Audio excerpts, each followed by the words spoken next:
Coming up, my not top sets for Lego investing and reselling. Let's see what sets are recommended for us to avoid.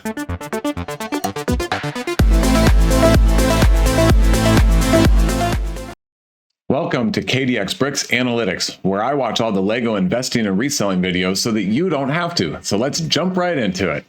Time to take a look at the not top sets for the August 1st to November 30th time period. That's a 4-month period. During that time, I watched 142 Lego investing and reselling videos on YouTube across 10 different channels. And every time a Lego set was mentioned, usually favorably, I would make a note on a table and I'd give it an enthusiasm score. But of the 701 unique Lego set mentions, some of them were certainly negative mentions saying, hey, this set is not going to be worth the investment, so steer clear. It's time for another installment of going through what has changed since 2 weeks ago, and so we'll jump into that here in a moment. But first, I just want to say thank you for watching this video, and thank you if you've watched any of my previous videos on this channel. I'm enjoying making these videos and looking to keep this trend going, especially once I get into the rhythm of being able to knock out 3 or 4 videos every 2 weeks and having them post very current with the new data that I'm capturing from watching those videos. All right, so thanks again. I do appreciate it. So jumping into this one, the first set on the list is 75299 Trouble on Tatooine. It's now received 6 mentions with the old thumbs down, and I totally agree. It is finally at the top of this list, well, tied for the top of this list, and so I think that's a good place for it. Next up is 76145 Eternals Aerial Assault. I don't know much about this set, and I have heard mostly negative things. It wasn't out for too long, just over a year, and it is just a $10 set. $10 with a minifigure and some sort of creature doesn't seem too bad. Oh, and actually it's $10 with 2 minifigures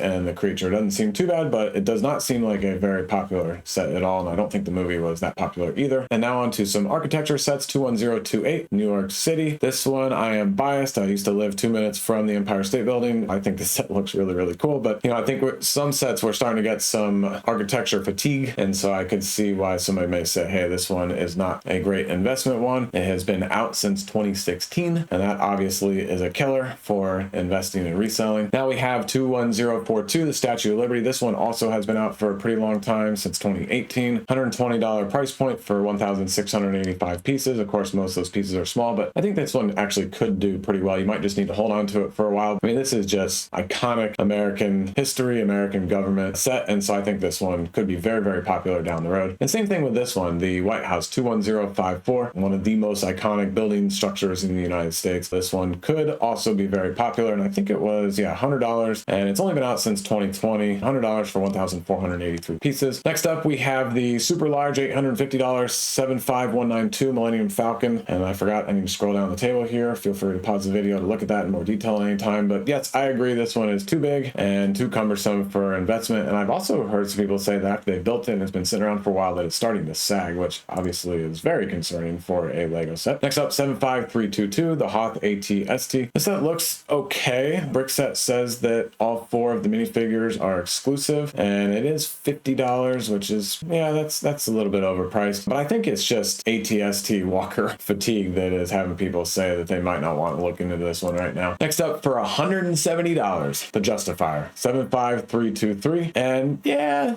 minifigures are pretty good, and yes, the ship has some action feature into flight mode and landing mode and that kind of thing, but it's not that appealing of a ship, interestingly enough, for Star Wars, and it is way overpriced, so unless you can get this heavily discounted, I don't think it is a good investment. Oh, and don't forget, my videos are for entertainment purposes only. I do not provide financial advice. You got to get that from somebody else. And now on to 75341, Luke Skywalker's Land Speeder, and of course this was the UCS set that was made as a joke, and I guess it's actually doing halfway decent in terms of people buying it and wanting to build it for themselves. It does come with a couple of minifigures, and the 2 different colored legs on CP30 there is kind of cool. This set does not really interest me at all, and I don't know, because of the low interest, this one might actually do pretty well far off in the future and after retirement, but it's really hard to tell right now. Last 2 sets are Superheroes 76201 Captain Carter and the Hydra Stomper. Got 1 mention for a not top set, and then lastly another Iron Man mech armor set 76203. We are all dealing with Iron Man fatigue, so of course this would get a not top set mention, which I totally agree with. That's a wrap on this video. Thanks for watching, and I'll see you in the next one.